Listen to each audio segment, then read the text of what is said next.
हमारे यहाँ बहुत कम लोग हैं जो 100 की एज को क्रॉस कर पाते हैं, लेकिन इस जगह पर बहुत कम लोग हैं जो नेचुरल कॉजेज की वजह से 100 साल से पहले मर जाते हैं। इनफैक्ट आपको यहाँ पर 80 साल की उम्र के लोग खेतों में मेहनत करते हुए मिल जाएंगे। इकिगाई नाम के बुक में कुछ राइटर्स ने इस कल्चर को एक्सप्लोर किया और ये देखा कि आखिर ये लोग ऐसा क्या कर रहे हैं जो कि ये लंबे टाइम तक जी पाते हैं, इन्हें ज्यादा बीमारी नहीं होती और ये ओल्ड एज में भी काफी फिट और एक्टिव रहते हैं। वैसे तो इस बुक में हेल्थ के काफी सारे एस्पेक्ट्स को एक्सप्लोर किया गया है, जैसे yoga, physical activity and work life culture, लेकिन इस वीडियो में हम स्पेसिफिकली देखेंगे इस कल्चर में लोगों के खाने से रिलेटेड हैबिट्स क्या हैं। हम देखेंगे कि यहाँ के लोग किस तरह से अपने खाने को खाते हैं जिससे ना सिर्फ ये लंबा जीते हैं बल्कि इन्हें बीमारियां भी कम होती हैं और ये बूढ़ी उम्र में भी खेतों में काम कर पाते हैं। सबसे पहले आपको ये समझना होगा कि खाना आपकी बॉडी में पचता कैसे एंड आपकी बॉडी में खाना सच में पच रहा है या सड़ रहा है। खाने का डाइजेशन हमारे मुंह में ही स्टार्ट हो जाता है। हमारे मुंह में प्रोड्यूस होने वाला सलाइवा खाने में प्रेजेंट स्टार्च को ब्रेक करता है। तो अगर आप स्टार्च बेस्ड डाइट जैसे फ्रूट्स या आलू खा रहे हो तो उसका एक मेजर पोर्शन आपके मुंह में ही डाइजेस्ट हो जाता है। जब आप अच्छे से खाने को चबाकर निगलते हो तो खाना आपके इसोफेगस से होकर आपके पेट में जाता है। एक बार खाना आपके पेट में पहुंच गया तो आपका पेट 3 एंजाइम्स रिलीज करता है, हाइड्रोक्लोरिक एसिड, म्यूकस और पेप्सिन। पेप्सिन आपके खाने में प्रेजेंट प्रोटीन को डाइजेस्ट करने में हेल्प करता है, लेकिन पेप्सिन को काम करने के लिए एक एसिडिक मीडियम की जरूरत होती है और यह acidic medium hydrochloric acid provide करता है। अब क्योंकि हाइड्रोक्लोरिक एसिड एक बहुत ही स्ट्रॉन्ग एसिड है जो आपके पेट को काट सकता है, इसलिए आपके पेट में म्यूकस भी रिलीज होता है जो आपके पेट के इनर वॉल्स को चारों तरफ से घेर लेता है और उसे प्रोटेक्ट करता है। अगर आपके पेट में म्यूकस कम हो जाए या हाइड्रोक्लोरिक एसिड बढ़ जाए तो ये एसिड हमारे पेट के इनर वॉल्स को नुकसान पहुंचाने लगता है और हमारे पेट में छाले पड़ जाते हैं जिन्हें अल्सर भी कहा जाता है। जब पेट में ये तीनों एंजाइम्स आ जाते हैं तो पेट एक चर्निंग एक्टिविटी करने लगता है, वो श्रिंक करता है और फिर एक्सपांड करता है। इससे पेट के एंजाइम्स खाने में हर तरफ से मिल जाते हैं और खाना अच्छे से डाइजेस्ट हो जाता है। अब यहाँ पर समझने वाली बात यह है कि अगर आप पूरा पेट भरकर खाना खा लेते हो तो उसे चर्निंग एक्टिविटी करने की जगह ही नहीं मिलती और वो खाना ज्यादा टाइम तक आपके पेट में पड़ा हुआ सड़ता है। इसलिए कहते हैं कि कभी भी पूरा पेट भरकर नहीं खाना चाहिए, पेट हमेशा थोड़ा खाली रखना चाहिए ताकि वो खाना मूव कर सके। पेट में 4-5 घंटे तक रहने के बाद आपका खाना वहां से निकलता है और फिर स्मॉल इंटेस्टाइन में जाता है।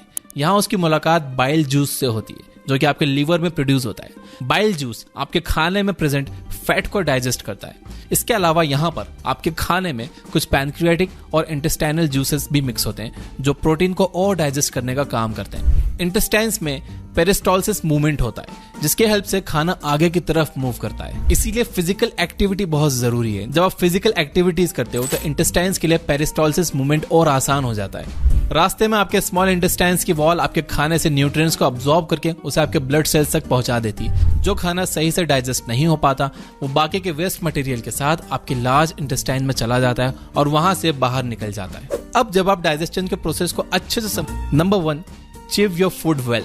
जैसा कि हमने देखा कि आपके खाने का डाइजेशन मुंह से ही स्टार्ट हो जाता है। अगर आप खाने को अच्छे से चबाओगे नहीं तो आपके खाने में प्रेजेंट स्टार्च का डाइजेशन अच्छे से नहीं हो पाएगा। इसके अलावा हमने देखा कि आपका पेट एक चर्निंग एक्टिविटी करता है जिससे पेट के सारे एंजाइम्स फूड में अच्छे से मिक्स हो जाते हैं। इमेजिन करो कि आपने अपने खाने को अच्छे से नहीं चबाया और आपके पेट में कुछ सॉलिड फूड पार्टिकल्स चले गए। ऐसे में वो एंजाइम्स आपके खाने में अच्छे से मिक्स नहीं हो पाएंगे और वो सॉलिड फूड अच्छे से डाइजेस्ट नहीं होगा।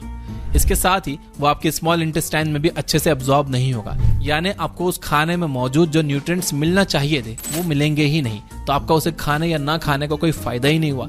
इसलिए अपने खाने को हमेशा अच्छे से चबाकर खाइए। ओकिनावा आइलैंड के लोग 1 घंटे तक बैठकर खाना खाते हैं। आयुर्वेद के अकॉर्डिंग आपको अपने खाने को कम से कम 32 बार अच्छे से चबाना चाहिए ताकि सारे सॉलिड पार्टिकल्स ब्रेक हो जाएं और उसमें सलाइवा अच्छे से मिक्स हो जाए।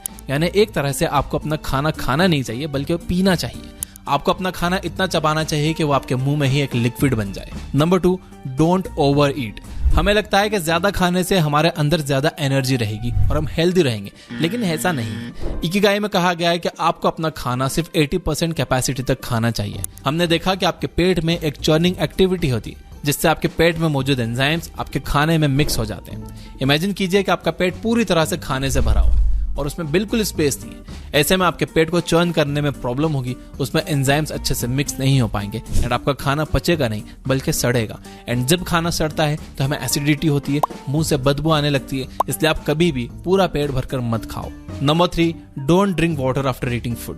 अगर आपने बचपन में रसना पिया है तो आपको पता होगा कि उसमें एक लिमिट तक पानी डालते हैं। अगर आप उसमें बहुत ज्यादा पानी डाल दोगे तो उसका टेस्ट फीका हो जाएगा। पानी हर चीज को डाइल्यूट कर देता है और उसे कम इफेक्टिव बना देता है। दूध में पानी मिलने से वो पतला हो जाता है और एसिड में पानी मिलने से वो कम इफेक्टिव हो जाता है। जैसा कि हमने देखा कि हमारे पेट में काफी सारे एंजाइम्स रिलीज होते हैं, तो जब हम खाने के ठीक बाद पानी पी लेते हैं तो हमारे ये सारे एंजाइम्स डाइल्यूट हो जाते हैं, उनका असर कम हो जाता है, जिससे हमारा खाना सही से डाइजेस्ट ही नहीं होता। आयुर्वेद में बताया गया है कि खाने के बाद हमारे पेट में जठर अग्नि जलती, जिससे खाना पचता है। अब अगर आप पानी पी लोगे तो वो अग्नि तो बुझ जाएगी, फिर खाना पचेगा नहीं, सड़ेगा।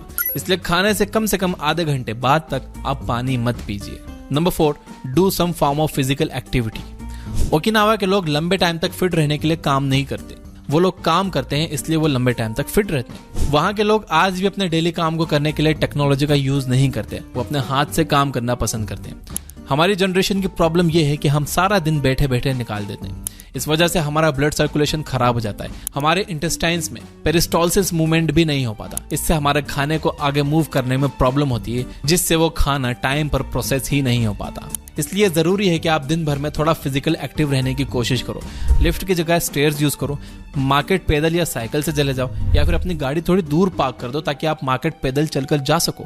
अगर आप अपने फोन में कुछ टाइम पास कर रहे हो तो टहलते टहलते हुए कर लो यार, बेड पर लेट कर नहीं। नंबर 5, ईट फाइब्रस फूड। जब आप एक एप्पल खाते हो तो कुछ टाइम के बाद एप्पल का सारा जूस निकल जाता है और आपके मुंह में सिर्फ फाइबर बच जाता है। ये फाइबर डाइजेशन प्रोसेस को इम्प्रूव करने का काम करता है। हरी सब्जियां और फ्रूट्स में बहुत सारे फाइबर होते हैं। जब आप फाइबरस फूड खाते हो तो फूड आपके पेट में एक साथ अच्छे से मूव कर पाता है और आपका डाइजेशन भी सही हो पाता है। अगर आप एप्पल छील के खा रहे हो या सिर्फ उस फ्रूट का जूस पी रहे हो तो इससे आपका पेट पूरी तरह से साफ नहीं होगा। इसलिए आप अपने डाइट के साथ हमेशा कुछ ना कुछ फाइबरस आइटम जरूर रखिए। खाना खाने का एक सिंपल रूल आप याद रख लो, आपको 100 साल पीछे जाना है। जो चीज 1900 से पहले खाते थे आप उसे खाइए, जैसे कि दाल, सब्जी, रोटी, ओट्स, मीट, फ्रूट्स एक्सेट्रा। जो चीज साल 1900 से पहले एग्जिस्ट तो करती थी लेकिन लोग उसे कम खाते थे, आप उसे भी कम खाओ, जैसे कि शुगर।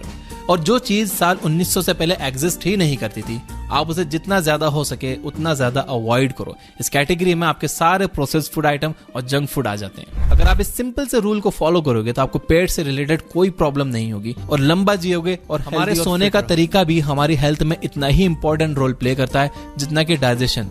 लेकिन ज्यादातर लोग गलत तरीके से सोते हैं। तो अगर आप सही तरीके से सोना सीखना चाहते हो तो राइट साइड वाली वीडियो पे क्लिक करो, और अगर आप अपने दिमाग को हेल्दी बनाने वाले फूड्स के बारे में जानना चाहते हो तो लेफ्ट वाली वीडियो पे क्लिक करो।